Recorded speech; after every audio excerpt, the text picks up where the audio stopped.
Hey, welcome back to Divinely Uninspired, episode 18. It has been a few weeks since we did an episode. We took a little bit of a break, and we are here once again with Jeremy, as always. How are you guys doing? 18 is big. We just graduated high school. It is. It's a big one. We're adults Yep. as a podcast. This is now an adult podcast, so I'm going to add the explicit label to it. Oh my gosh! When we're on the podcast stuff. You were just asked to keep this G-rated. I know. You were.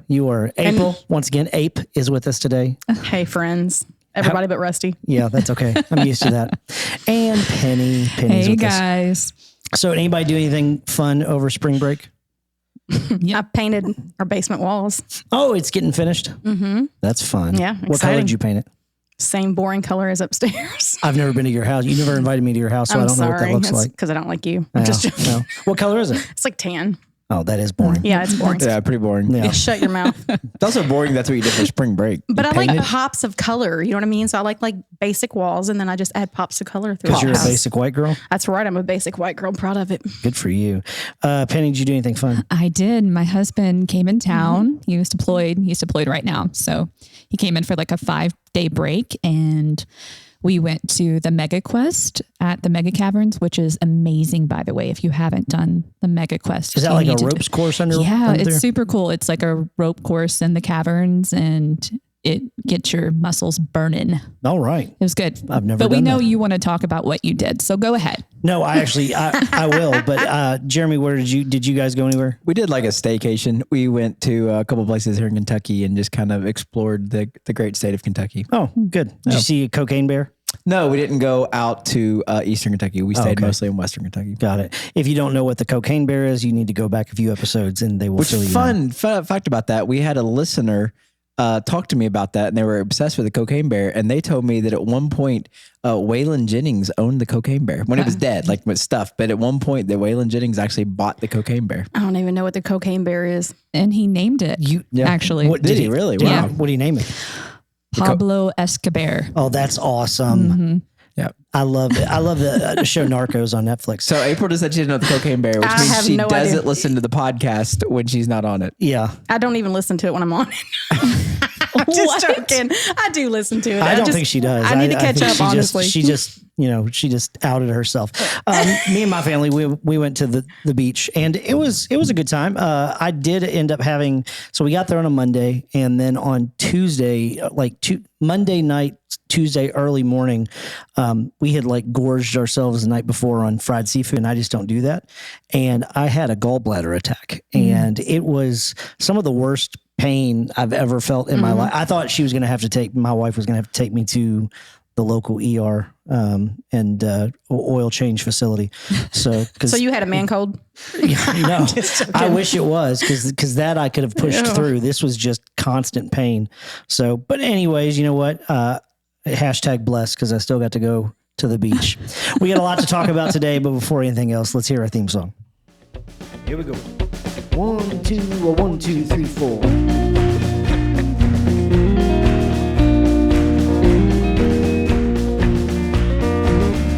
You're listening to Divinely Uninspired, podcast by Journey Church Shepherdsville, hosted by Jeremy Willis and me, Rusty Wilson. You can find us online at journeyshepherdsville.com. For questions or comments, email podcast@journeyshepherdsville.com. Maybe we'll feature your question or comment on a future episode. Thanks for listening. Enjoy the show.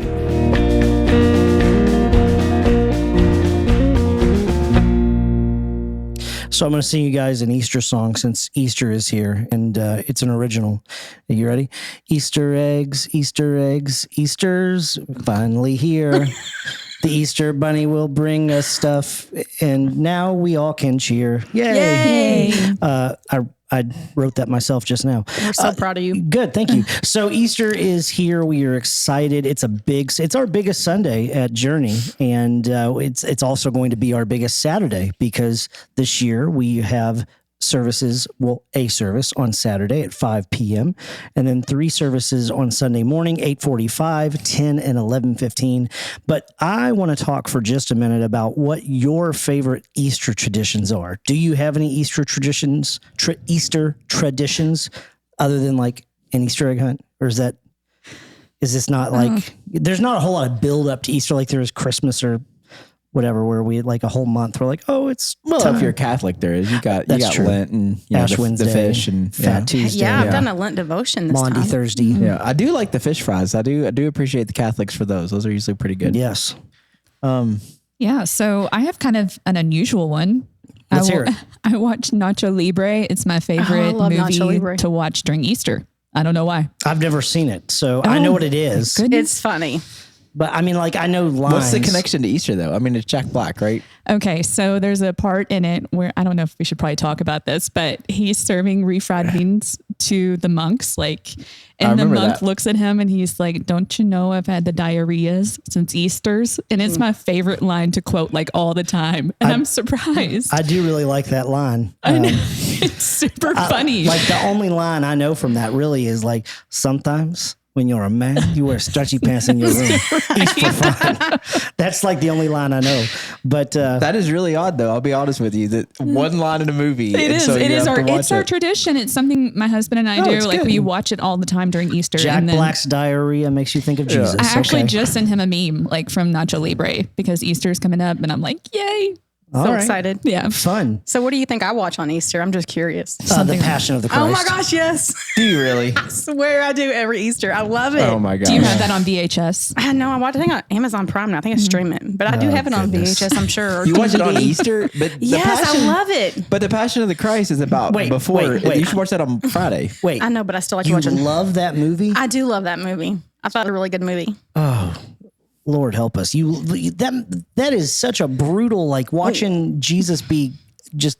But I think it keeps it in perspective. Like you really get to visualize. I think what the cross was like.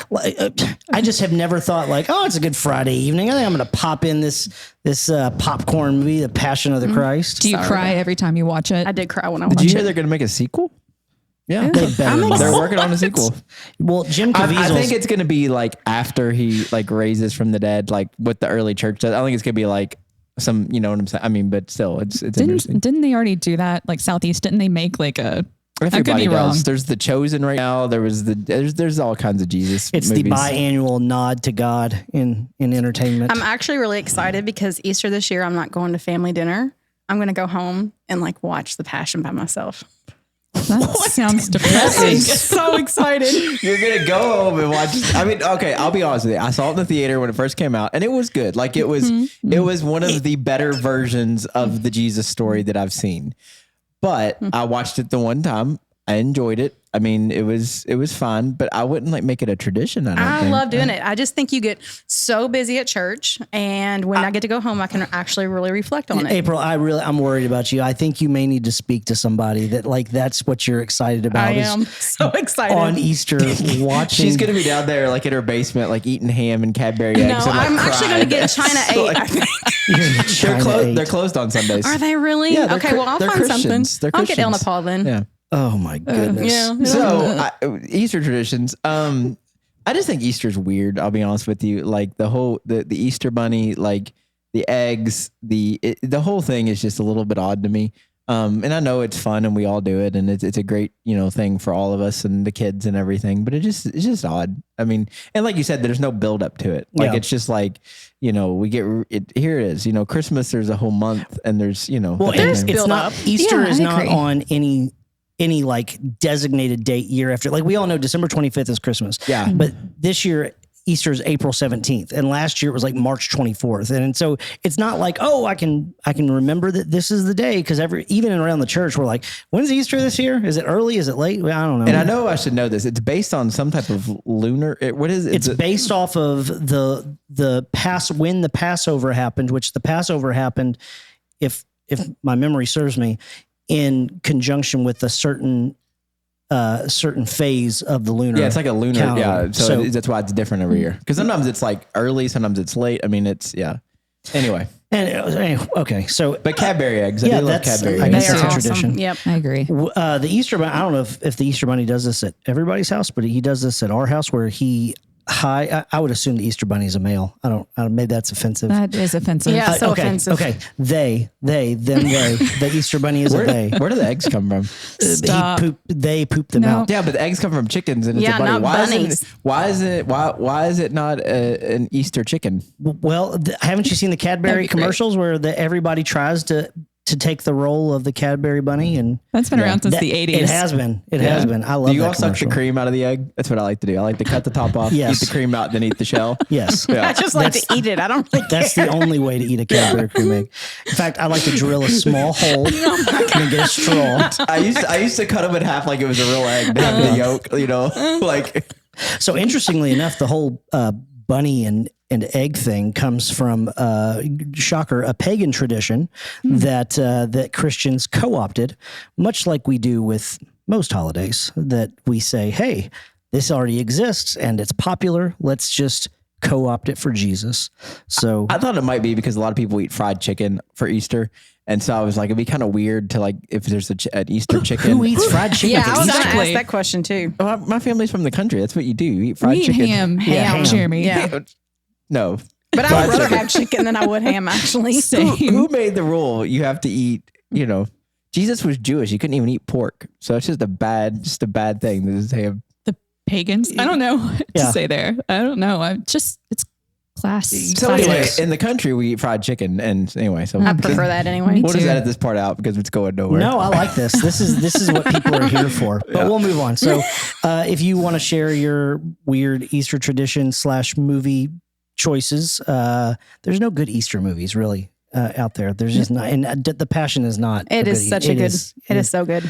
Apparently, there's Nacho Libre. So Yeah, I'm going to watch that too You need after to- I watch The yes. Passion this year. It's going to be a new tradition Eating too. her ham. there really and aren't any good Cadbury eggs. Easter movies. Why are there no good Easter movies? I mean, there's There are. that Russell Brand bunny movie, Hop. There's the That was Ten good. Commandments. Doesn't that come on Ten Easter? Commandments. Doesn't that come on What's Easter? that have to do happening? with Easter? Did you just say the 10 Commandments? Isn't there a movie called The Ten Commandments or Are something? you that even a plays- Christian? Like Charlton Heston? Yes. Yes, there is. It comes on Easter, That's right? not an Easter movie. But they play it on Easter is what I mean, right? Who? I don't know. ABC, NBC, one of them, I thought. All right, let's move on. Ben-Hur features Jesus. Is that an Easter movie? I don't even know what you're talking about. Oh goodness, April, we got to civilize you. Anybody here ever had a near-death experience? That's a very niche question, I know. So for a long time, the medical community has been convinced that near-death experiences were just hallucinations that we went through. But a study has just been completed that it's the first ever of its kind that they were able to examine. It was almost accidental. They were able to examine brain waves during a person's death. Yeah, I read that article. Yeah, and near-death experiences, which when the lingo NDEs, okay, so we don't have to keep saying that NDEs. The whole like, oh well, I felt separated from my body, and I, felt like I was safe and home and loved, and I kind of like could see what was going on around me and all that. Like that's what people talk about when they talk about the near-death experience, light flashing before their eyes and all that. Well, apparently those are not hallucinations. They're still not sure what they are. But I don't know. I kind of think there's probably got to be some sort of spiritual aspect to this thing. I mean, don't you guys think? I do. Yeah. I know Jeremy has something to say about this because I asked him one time in the What Is class about this, and he's like, the brain is super complex. And that was his answer. So Yeah. That sounds like a Jeremy answer. No, I mean, I think I've gotten really into. I feel echoey. Does that sound echoey? No. No. Okay. Well, we'll edit that part out. So That's okay. okay. Well, we'll just leave it in there. I sounded echoey for a second. here for it. There for a second. This is my near-death experience. I sounded echoey. No, I think that it is fascinating, the brain and what it is. And I've heard people talk about like, that idea of like your life flashing before your eyes, and all that stuff. And obviously your brain is a bunch of like electricity just firing off and stuff like that. And so as it comes to an end, I mean, I would imagine that there's like some things that happen that, can't be explained. I'm always the people that like have they actually die and then come back and they talk about all the stuff that they saw. Like that's the part I'm just like, I don't know about that. But Yeah, like I the think whole, something's happening. like the what is that? 7 minutes in heaven? No, that's the makeout 21 game. minutes in heaven. 21 minutes in heaven. Yeah. It's the game. I bought that book for Jeremy. Well, because you also have people that, I mean, we've had people that have died for, I mean, there's people who've died for minutes. Yes. And then been, resuscitated and come back to life. And a lot of them say they didn't see anything, where it went black or, I don't know. I think it's crazy. So It's just always the Christians that normally say it that. really is. Yeah, it really is. Yeah. You don't hear a lot of other people saying that, they died and then came back, that they saw something. Is that an argument for annihilationism? It That might when be. when we die, if we're not Christians, we just cease to exist? So there's actually an interesting movie out, I think maybe like 2018, 2017 called The Discovery. Did you all watch that? Nope. Is it an Easter movie? No. I'm trying to figure out who was in it. The guy that is in How I Met Your Mother, Neil Jason Patrick Harris. Jason Segel. Yes, he's in it. So the storyline is based upon they have discovered a way to record afterlife, like what the dead bodies are seeing in the afterlife, and all these people thought that this was the afterlife, so they were basically killing themselves in order to see it, because they're like, if it's there, I'm going. But the storyline's really good. It has a really good. Well, wasn't there no movie about that where it was a bunch of actors in it that became famous, but they would kill themselves. Flatliners. Yeah, that was. They even redid it here recently. That was a really good movie back in the day. Yeah. Watch this one. So the Discovery, was it like a 2-pack like at Walmart? You get Nacho Libre on one side and the Discovery. I mean, I'm just full of movies today. Shut up, Jeremy. It's a good one. The bottom of the bargain bin. I don't want to discredit people that say they see things, because I obviously have not had a near-death experience that I'm aware of. And I don't think it's hallucinations. And I do obviously believe in some form of afterlife. But like I said, I think the brain is just fascinating anyway. And so who knows what's really going on in those last few minutes. But I do know, I mean, you have a lot of electricity up there. And so who's to say a lot of things aren't firing off one last time? And, or maybe your life is flashing before your eyes, or, I don't know. So interestingly enough, the long-term effects for people that have experienced NDEs, they look very similar to the effects of those people who have used psilocybin, which is the fancy word for magic mushrooms. And so if you want to have a near-death experience type of feeling in your life, I guess you need to go eat magic mushrooms. I don't know. So I know that is it Richard Rohr that has done a whole lot with psilocybin studies and stuff like that. So I know a lot of people, as soon as they hear, magic mushrooms or whatever, they're like, nope. But there is a lot of medical studies being done right now on the positive effects of things like psilocybin, especially for people who suffer from chronic depression, anxiety, and people who are suffering from a terminal illness. There have been a lot of studies done on how psilocybin, something about how it interacts with the brain, helps people cope with the notion that their life is coming to an end. So it's very interesting. And it all, I guess it all comes back to if our perspective is that this is all created and designed by God anyway, that it could be a useful tool. I don't know. I've never done magic mushrooms. Anybody here done magic mushrooms? Nope. Nobody gonna own up to that? Sounds like a power up. Yeah. Long time ago. Yeah. A magic mushroom. Well, I didn't do a magic mushroom. I did. Is that what they're It called? was just Really? a regular magic. It was just a regular mushroom. We don't have to get into all that. I think a lot of Okay. people know that I did drugs back in the day. So He was not a good person. that doesn't make me a bad person. I'm just joking. Yeah. I'm not smart for sure. But anyway. Okay. Well, moving right along. So apparently, we're just going to stick with the theme of death right now. So this dude on TikTok, let's see what his name is. I am 3D Gar, which I think it's supposed to be I am Edgar on TikTok. So I am number 3 D Gar. I am Edgar.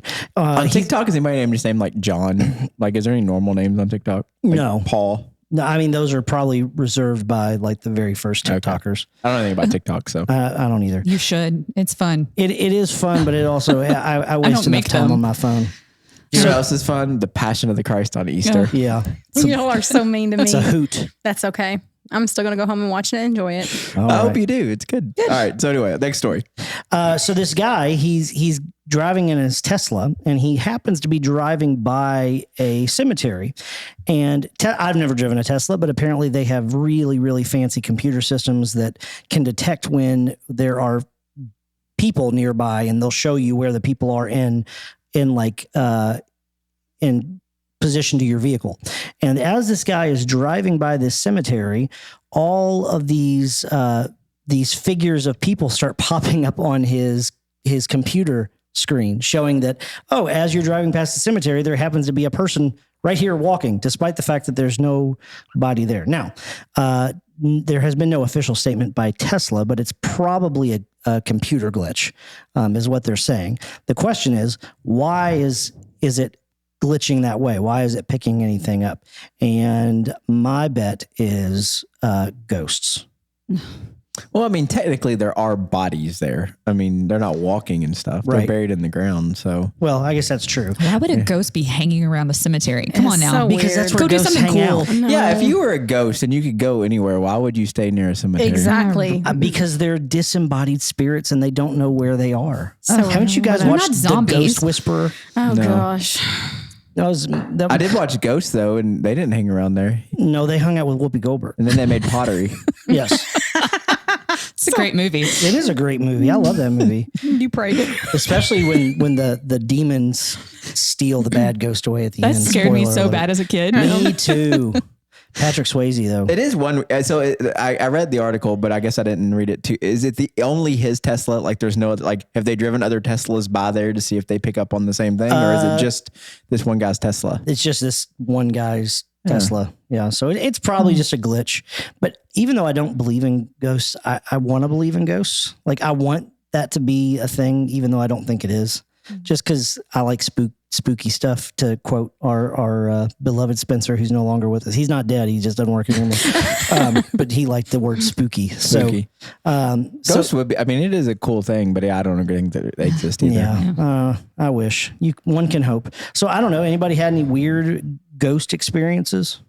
Nobody here had near death experiences. Maybe you had a ghost experience. No, but I do remember being little and watching. Oh my gosh, now I can't remember the name of the show, but it was a really scary, like Unsolved Mysteries.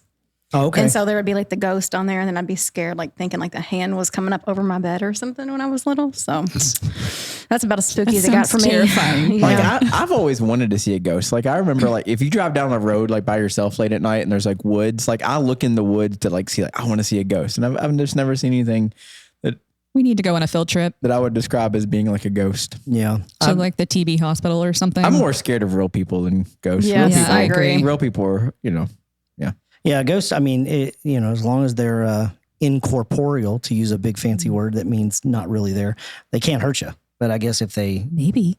maybe I don't know. they can jump into my body and take me over, like, and then do pottery with Patrick Swayze. gosh. That would be awesome. No, it would not. All right. We're going to ask Jeremy a pretty difficult question today, and I didn't really give him a whole lot of lead up time to this. So this is sort of, not that I don't think he has an answer for us, but I didn't give him the normal build up of a couple of days to look over the question to think about I it. got an hour. Yeah, This is you probably our did. most complicated question we've covered. I got like an hour. Yeah, I decided to challenge you today. So we are going to talk a little, we're going to ask Jeremy what he thinks about biblical inerrancy. So many people hold to this belief of biblical inerrancy, or the idea that the Bible in its original form is free of mistakes and that everything in it is true and that there are no contradictions. So my question for Jeremy, what we want to hear what he thinks, is do you have to believe this to be a Christian? Is biblical inerrancy even a biblical concept? And is there an alternative? So let's hear. What does Jeremy think? Okay, yeah. So this is a complicated one, and I have a lot of things that I wrote down real quickly because again, I only had an hour, even though I already had a kind of a position on this. But because this is also one of those ones that can get me in trouble real fast, depending on how I say. So do you have to be a Christian to believe in biblical inerrancy? My response is simply no. You don't have to be. There's a lot of Christians, in fact, a lot of people that I read and respect, and that are not inerrantist, and there's a lot of people that are Christians that have never even thought about it or like even heard that concept. So no, I don't think you have to believe it to be a Christian. I think one of the things that sticks out, and we talk about this in the What is the Bible classes. First of all, inerrancy is really a relatively new phenomenon. I mean, it really is. That used to not be a question they asked a long time ago. The way that we think of it. But essentially what it comes down to, and in your question, I think you say in its original form. And I think that's the key thing. Like the Bible in its original, first of all, we don't have the Bible in its original form. It doesn't exist. We have copies of those things. But even the copies that we have, and I talk about this in What is the Bible class. I mean, the Bible's an ancient book. And before most of these things that were written down that are in the Bible that we hold today, they were oral traditions. They were stories that were told from generation to generation. Because it was really hard to write things down. It was definitely hard to preserve things that were written down. But they were in a culture where they were really comfortable with oral tradition. I mean, and so we talk about this in the class. I mean, there's a lot of the books of the Bible that weren't written down for hundreds, if not thousands of years, potentially after the events took place. And so, in its original form, these are stories that have been passed down from generation to generation. And so I think that's one of those things that even understanding the Bible, and even when we get to the New Testament and we talk about this, and you guys can talk about it too. I mean, I think one of the things that always strikes me is the Bible didn't fall from the sky. You know what I'm saying? Like, it was written down by men. It was copied by men. It was translated by men to get to where we have, the authors weren't put in some type of like trance where like they just like sat in front of a piece of papyrus and God pushed their hand and all of these words. I mean, these like are Whoopi Goldberg. Yeah, like Whoopi Goldberg and Ghost. Now, I think that's what some people think happened, And so I think for me, the big question is when you say inerrancy, what do you mean? And I think, I think that's a big part of it. 'Cause some people are like, no, this is exactly, every single word is exactly the way that God wanted it to be written. There are no contradictions. Well, there are contradictions in the Bible. They're not major contradictions. And a lot of the contradictions are, a lot of people don't realize this. A lot of the stories, especially in the Old Testament, some of the prophets, they're taking place at the same time. It's just different perspectives on those things. The Gospels, there's contradictions in there, but they're not contradictions that are huge contradictions, but there are contradictions in their observation of the events and the accounts that they got and those type of things. So those things do exist. I mean, you can Google it. I mean, I think that's the hard part about this is a lot of people are going to get upset if I say that I don't believe in biblical inerrancy. And I'm like, just use the Googler. You don't even have to like be a Bible scholar or, go to get a master's of divinity to see this stuff. Like, it's out there. And so for me, that becomes a tricky question of what do you mean by inerrancy? So that I think every different people have different things that they're talking about. Now there's another word that I do think is an interesting one. That's infallibility. And so when you look up infallible, one of the things is the main definition of it is it's something that's trustworthy.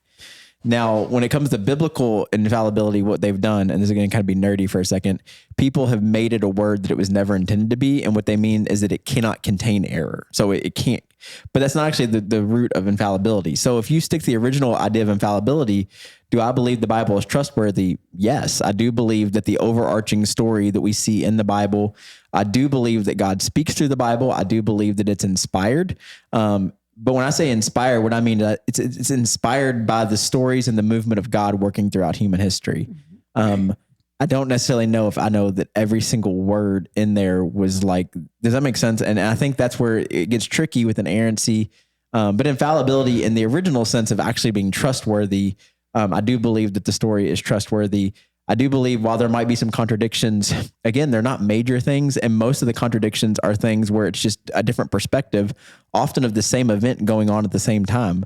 And then obviously with the Gospels, when I say contradictions, there's some things that are different about the stories, and it's just different perspectives of the people. And so, like, for example, that it says that Jesus cast out this demon, with the pigs, right? And in one account, there's this one guy, and then there's in another account, there's like two guys. Yeah. So it's like, well, what do we do with that? Right. Yeah. And there's other examples like that too. I mean, and they don't change the overarching story of what happened. It's just small little details within the story, but there are contradictions because that exists in the English print Bible that you can pick up today.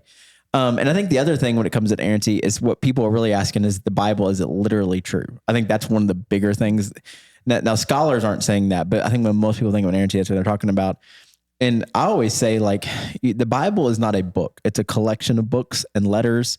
It's ancient, so you expect it to behave like some. It wasn't written in English. It's been translated into multiple languages to get to what we read today. So you expect there to be some, even within translation, when you say original form, okay, from English to Hebrew or the Greek or the Aramaic, I mean, there's a lot of differences there in what some of these words mean and the understanding behind them. So I think that's the part where you have to take all that into consideration. And when it comes to literally, I mean, some of it wasn't meant to be taken literally. Some of it's poetry. Some of it is narrative. And even I talk about this in the What is Bible class, like some of the narrative, we actually believe that it's a narrative. It could be fiction or nonfiction. You know what I'm saying? Like it could be like they're telling a story, like parables, but they're telling, or even in some large case scenario, like the book of Job. yeah, like the book of Job is considered to be allegory more than anything. And so, I know the women are about to do a big study on that. I'm so excited. But, most Bible scholars don't necessarily think that Job actually existed or think it matters whether Job did or didn't exist, because that's not the point of the story. Right. And so I think that's something to be taken into consideration, that some people just, this inerrancy word, and especially where we live, it becomes a big deal. And especially in the seminary world and stuff like that, most people I don't think really care, but I do think the Bible is trustworthy. I do think it tells the story of God. I do believe that it's inspired, but I don't believe that every single word is inspired as much as it's the stories and the movement of God working throughout these stories that is the inspired part of God doing things in the world. So I don't know if that, does that answer it kind of to some degree? No, yeah, absolutely. And I think the big thing when it comes to inerrancy, I always want to know, what do you mean by that? Sure. If you want to say the story as a whole is without mistake, I'm okay with that. But if you want to say that it's inerrant and that every single thing, does that make sense? Yep. That's the part I struggle with. And I think most people probably would. Well, and I'll just to touch on for just a second, the idea of inspiration, which is, you talked about that. Only one book in all of the Bible claims to be inspired, and that's Revelation, which we have a Revelation class coming up where we'll dive into that a little bit more too. Yeah. But the other thing that I know that people will come after you on this one about is, well, what about in Revelation where it says that anybody who takes away or adds anything to this, will be under judgment? What would you say to that?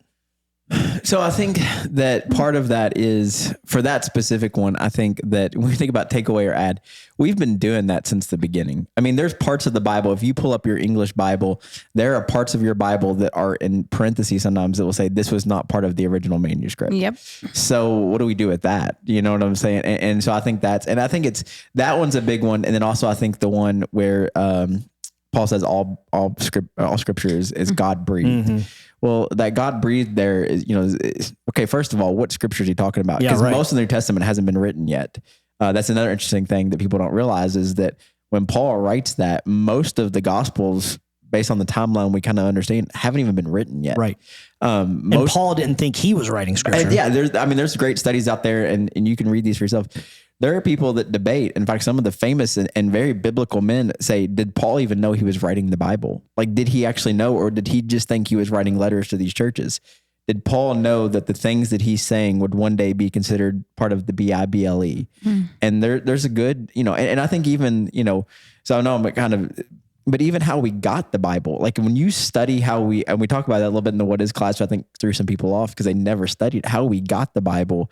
So to answer your question about Revelation, like that's even like one of those things, like there's parts of the Bible that some people thought should be in there that didn't. There's a whole lot of other stories and letters that some people believe should be in there that aren't. And so I think that's one of those things. But as far as adding or taking away, like we do that all the time. So we're talking about adding or taking away to the Bible. Every devotional book you've ever picked up does that in some form. Does that make sense? And so it's like, we just have to be real careful about like taking one verse and building a whole theological view about the Bible based on that one thing, especially because it isn't one book. It's a collection of books that I think each of them often have to be broken apart and looked at in a different way. All right. Well, that's what Jeremy thought.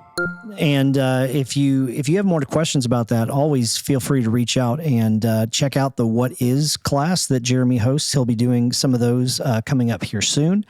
And that is a tough question, and he answered it quite adeptly with only an hour of preparation time. Well, he had a lifetime of preparation for that question. So, yeah, but I will say, I know you've already played the little jingle. That when I was in Bible college, that was something I really struggled with. Sure. And I know that a lot of people. Do you guys wrestle with that? I know Penny said she was excited to hear what I had to say about it. So no, the reason I did it is because I grew up in a Baptist church, and everything was taken literal. Like every part of the Bible was exactly as it should be, and to believe everything that was written in it. And when I went through some really hard times in my faith, I started to doubt my faith. And I don't think it was until I came here and really going to like the What Is class and understanding, okay, those those questions help feed my faith and to build it into a stronger faith. So, no, I agree with you completely. I was just curious what his opinion on it was going to be. But and I think that this is one of those things that we make it a test of fellowship, for lack of a better term, but we've created so many tests of fellowship within Christianity, where if you don't line up exactly with me on, these 100 things, then I don't know that you're really a Christian. And that's just a dangerous place to get into, because ultimately where you'll find yourself is you're not really sure if anybody other than you is a Christian, because almost nobody's going to agree with you 100% on things. And so, and this is one of them where I think that a lot of people spend a whole lot of time debating or never think about it at all because they don't even know it's a thing. But anyways, that was what Jeremy thought, and we want to know what you think. So be sure to email us at podcast@journeyshepherdsville.com with your questions or comments we can maybe dive into that a little bit more at a later date. Okay, so let's talk real quick about what's happening at Journey before we get into our final main topic today. Jeremy, do you want to give any sort of update on the student minister search? We're looking. Okay, great. No, we do. I mean, it's it's one of those things. We want to hire somebody. We want to hire the right person. Such is the process. But there's still student ministry going on. We have amazing volunteers back there. Like, I have all the confidence in the world that there's not going to be a lack in what's going on back there. Summer's coming up. I did student ministry for 10 years. I still love doing student ministry. So I'm doing the trips with them this summer. We got an intern coming in as well. And so it's going to be great, but we are still looking, and we're in the interview process right now. Fantastic. If you are a couple and you are interested about love and stuff, that's actually the name of our marriage night. That's April 29th. The cost is $40. The food is going to be catered. There will be childcare provided. You can sign up for that, register for that on the Journey app. If you are a student or the parent of a student, high school and under, camp registration is now open. Our high schoolers have a high school beach camp down in Laguna Beach Christian Retreat Center in Florida. That is the week of July 4th. And if you are a parent of a student 8th grade and under, we recommend White Mills Christian Camp. You can go on our app and you can see the recommended weeks, the weeks that we, as a church, will have people in attendance down there. And I've already said the Easter times, but I'm going to say them one more time just to make sure that everybody knows when they are. Saturday at 5 p.m. and Sunday morning at 8:45, where there will be donuts as payment for your attendance. No student ministry at 8:45. Yes, that's a good point. No student ministry at 8:45. There will be kids, but no student ministry. All right. Kids, no student ministry, and donuts. The donuts is the student ministry. Yeah. And 10 a.m., and there will be no donuts. And then 11:15, where there will be no donuts. So the headline there, I buried the lead a little bit, is come to the 8:45 service and you get donuts. That will also help us as we are prepared for an increase of people on Easter Sunday. And one of the donuts, we put a magic mushroom in. And so it's kind of just luck of the... It's going to be an amazing worship experience. It will be. I'm going to eat every donut because I want to be the one that wins. It's like the king baby cakes or That's whatever. Right. Oh my gosh. That's right. For anything else, and to find the Locust Magic Mushroom dispensary, download the Journey app, and you can keep in touch with everything that's going on down there. Okay, so let's talk about the Hillsong documentary. So the Hillsong documentary, it has come out to quite a bit of fanfare, and it's interesting because things are continuing to progress in real time as the documentary rolls out. So if you haven't watched this is on Discovery Plus, and it is about the Hillsong Church, and that is a worldwide church. It started in Australia back in the 80s, and has quickly become one of the biggest churches in the world. And so one of the things that we are learning, I didn't realize that I forgot to turn off. If you're hearing that in the background, that is our HVAC system. So you can tithe on the app as well to get a better one. To get a better one so that you don't hear it. But within the last year and a half or so, we have really seen the fall of celebrity pastors and mega churches. And with things like this documentary and the rise and fall of Mars Hill and other stories that continue to come out, what have we learned about church and the way that we have done church in we'll call it the West instead of North America, because this is not just North America. But that's the first question I want to ask is what have we learned through these many different exposés? Not to look up to pastors. Great. Yeah. I think, unfortunately, I think you're right in a lot of regards. I think that a lot of quote unquote pastors have really done a lot of damage. Well, I think that is true. But I think the other side of that is, after listening to the Mars Hill podcast, which was probably the bigger one, maybe than the Hillsong one, I think a lot of these guys go in with good motives, like especially the Mars Hill one. I honestly do think that, especially if you listen to the Mars Hill one, the early on interviews with Mark Driscoll and people, I mean, it seemed like he was wanting to do something good in that city and with a crowd of people that most people were marginalizing and ignoring. And I don't know, the Brian Houston part was hard to swallow, but I did get the sense the Carl Lentz, like he was trying to do something. Like I would agree. I don't know if you agree with what he was trying to do or not, but I don't think it went in with the motives that came out of it. Does that make sense? I think a lot of these guys go into it. I think with Carl Lentz, I mean, with that, I think he became just so, I mean, he was a celebrity. I mean, he was not only, and not just in the Christian circles, like he was a celebrity. I mean, he was on a lot of talk shows. I mean, he's hanging out with Justin Bieber. He's hanging out with NBA stars. And I think that when you get that big, I've obviously never been that big. I think there's just a lot of temptations that come with that. And I think that just makes it really difficult. And I'm not defending these guys, but I do think most of them probably started out with good motives. And then along the line, the power, the wealth, all of that, it changes you in some way.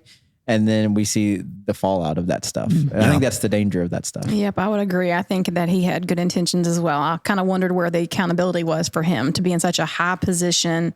Like if he had accountability partners, I know that kind of sounds old school, but you know what I mean? Like when you're in that kind of position, do you have anyone kind of doing your checks and balances to kind of help you? Sure. With that humble, aspect of it. So I don't know. It was a very, interesting documentary for sure. And I agree with Jeremy that Brian Houston was.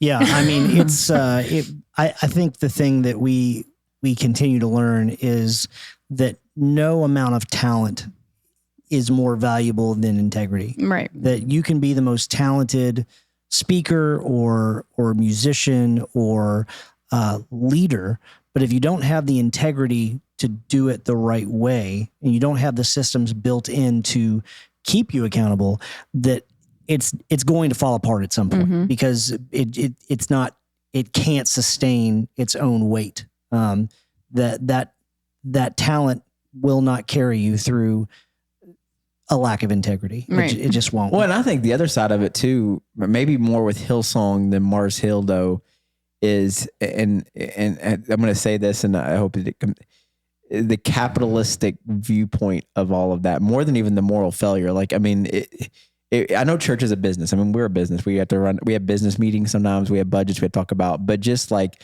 I mean, I've always told people like, even for what I do, but like if you're going to make money off Jesus, like you need to be real careful, you know what I mean? And I don't think there was any care or really thought into what they were doing with that. I mean, Hillsong outside of Brian Houston and Carl Lentz, I mean, influentially, probably, especially with music, maybe the most influential kind of church in the world, arguably, Bethel, and there's some other ones in the what's the one? Elevation's becoming big too. But I mean, we sing their songs, I mean, we do. And it's like, it just became this whole thing. And I think too, interesting enough is, we always think, well, this is the Catholic problem. This is the Catholic, because there's always been a lot of failures.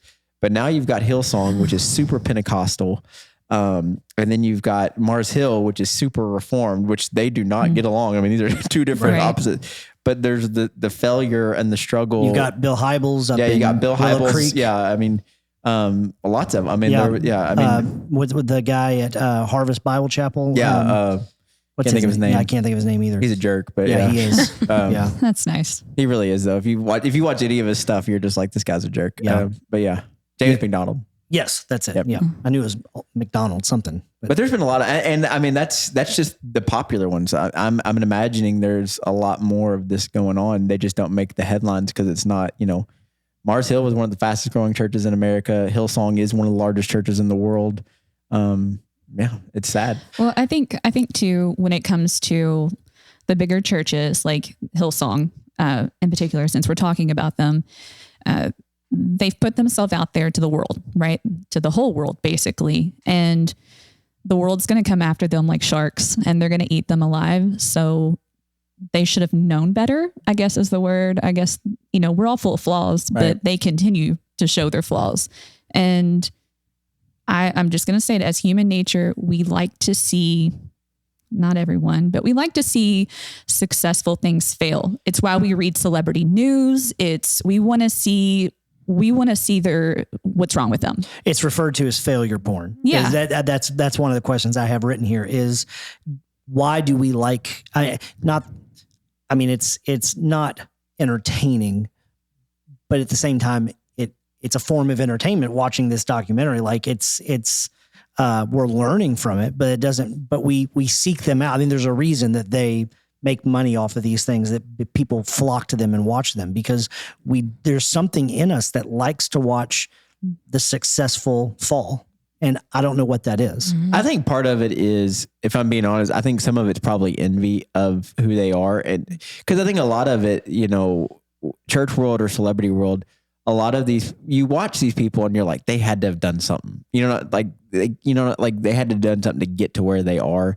So I think there's some envy there on our parts. I think in the church world, there's a lot of that. Like, I think there's a lot of pastors that were happy when these churches fail, because it's like, yeah, I knew that something was going on, because I'm not growing like they're growing and we think we're just as good. And I also think it's, that when it comes to celebrities, it's that, they are dictating our culture right now politically. I mean, we're listening to celebrities about their political views. Most of these people didn't even go to college, and not that going to college is what makes you smart or not smart, but why are we listening to these people about this? I mean, the way we dress is based on celebrity culture. And so you have all of our lives are being shaped by these people. And I think there's some, like, deep down inside of us, like, this isn't right, but it's just part of our culture. So we do it. And then so when they fail, it's like, aha, see, makes you feel good. Yeah. It makes you feel good. Like, and I don't know. So I think that's just one of those things where, there's a little bit of envy, but also, like, we kind of know something's going on. And then when it gets exposed, we're like, haha, gotcha. Like, we knew it. Which I think is different when you're looking at celebrities though versus pastors. Like, I think that's the hard part is. Well, these are celebrities. I mean, I know, these guys. I mean, and I go to church conferences. These are the guys that, Brian Hillson, I could care less. But I remember years ago, Mark Driscoll was at a conference that I was at, and I wanted to meet the guy. Mm-hmm. We weren't going to be friends. I wanted to get a picture with him, and you're like, what is that? Like, what, and that's celebrity, and I think that is the danger of kind of where we are with some of that stuff. Isn't it? I kind of blame the last maybe like 50 years of Christianity for making us seem like we are perfect, and people were ready to see Christianity sort of fail a little bit and show their flaws in the news. So we kind of set up ourselves for this. Yeah, we really did. So do you think things like this and the rise and fall of Mars Hill and other exposés like this, are they helpful to the church or are they damaging to the church? That's a good question. I think it's a cautionary tale. I think that, so to counter this, one of the interesting things I just read yesterday is, I don't know if you saw about Tim Keller and Redeemer. So Tim Keller and Redeemer, Tim Keller is arguably one of the smartest guys, probably pastoring churches in America. But Redeemer is a mega church up in New York and they're a mega church. I mean, they're huge. And they have broken the church up now that he's resigned, because they believed that it was too much. And he even said it was too much pressure. Like, it was too much, too much was made about him, And so, like, as Redeemer is now moving on, they've hired like 8 or 9 people to essentially split the church into smaller churches, because he just doesn't think that it's, and I don't know if it's inspired by this stuff or not, but he's acknowledging it became too much about me. It's too much, you know. And I mean, you've got, and like I said, because people are going to read into some of this stuff. I mean, you've got churches that one guy is, I mean, leading thousands and thousands and thousands of people. And a lot of those people, like their faith is just in that guy. Yep. And they're following him, not Jesus. They're following him, or they're following the brand. That's the other side of this. And the brand is not Jesus. The brand is whatever that brand is. You know, I mean, that Hillsong, you know, that was scary. I mean, to watch like the cool people get to be in, I would never have been invited to be in like that front pit. I wouldn't have been cool enough, you know, but like that was a brand. Like that's what that was to them. I'm sure some people honestly did meet Jesus and that stuff, but a lot of it just seemed like it's just what you do, you know? I don't know. I think the saddest thing, and I do think that these are helpful tales for us, especially as church leaders, because it would be naive for us to believe that we couldn't fall into some of these same traps. And I think people being brave enough to share their hurt and their trauma brings this back, because especially in things like this, it can become very abstract, and we're not dealing with the fallout of individuals who their faith was broken because of what they experienced at some of these places. So I think these things can be very helpful to us as church leaders to remind us why we do what we do and the dangers of getting too full of ourselves. Yeah, it makes you kind of step back and look at the big picture and really ask yourself some tough questions too. Like, you know, what am I doing with all of this? Yeah. So, Well, I don't think just for the leaders. I think for congregants. I mean, I think for absolutely. the church as a whole, like, what am I really following here? Am I really following Jesus? Am I a part of this church because I think it's an authentic community that I can be a part of and they're doing good in our community? Or is it just the brand that I'm following? And is it just this one? I mean, because aside from the fact that leaders will let you down, we're all going to die at some point, you know? And it's like somebody else is going to be carrying the torch, you know? And so we just have to be aware of that. Like, what are we really buying into? So can we still sing Hillsong songs? yes. Oh, we will. We have to put an asterisk next to it. That's though. right. That's right. I think before every song, you have to get up and say, we do, like some type of state, like the disclaimer, right? Disclaimer. We do not agree with the views of the church. Yeah. I'm actually not really sure a lot of people even know about this, to be very truthful. I think that's the thing too. I think that, well, I think this one's becoming bigger because Paramount or Discovery is using it as like one of their like promotional tools. Like, you've got to watch this. The Mark Driscoll thing, like, I don't think a lot of people, that was a regional Which thing. is fantastic, by the way, if you have not listened to that podcast. Yeah, the rise and fall of Marcel. And it's actually from Mike Cosper, who used to be in Louisville. I used to know Mike. And so he was at Sojourn. And so yeah, that's a fascinating one. But I do think that I think we get excited about stuff that maybe only certain people care about. But but it is a big deal. I mean, because this is one of the biggest churches in the world. And I think even if people don't know the story, they just see the headline and they're like, see, that's why I don't go to church. That's why I don't, you know, it's easy to dismiss it whether you care about the actual information I think or that not. goes back to what Penny said about the church's history. Just we're all perfect and no one messes up. And then when we do, you know what I mean? Like, everyone's laughing, when in reality, I think that helps people say, hey, they're a mess too. You know what I mean? Like, they're not all perfect.